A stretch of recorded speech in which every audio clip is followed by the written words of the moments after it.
Hi అండి, మనం ఇంట్లోనే ఇలా రంగులు అయితే ప్రిపేర్ చేసుకోవచ్చు. ఎలానో చెప్తాను చూడండి. రేషన్ బియ్యం ఉంటాయి కదా, రేషన్ బియ్యాన్ని ఇలా రవ్వలాగా మిక్సీ పట్టుకోవాలి.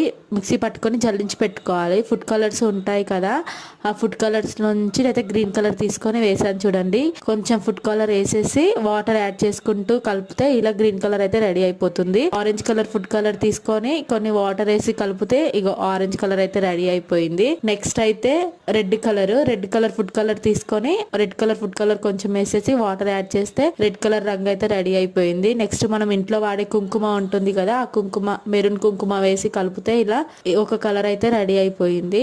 నెక్స్ట్ వచ్చేసి పసుపు, ఇంట్లో రెగ్యులర్ గా వాడుతుంటాం కదా పసుపు వేసుకొని కలిపితే ఎల్లో కలర్ రంగోలీ అయితే రెడీ అయిపోయింది. నెక్స్ట్ వచ్చేసి ఇందాక 3 ఫుడ్ కలర్స్ అయితే చూసాం కదా, అవన్నీ కలిపేస్తే డార్క్ గ్రీన్ లాగా అయితే కలర్ అయితే రెడీ అయిపోయింది. ఎవరికైనా ఫుల్ వీడియో కావాలంటే కామెంట్ చేయండి, నచ్చితే లైక్ చేసి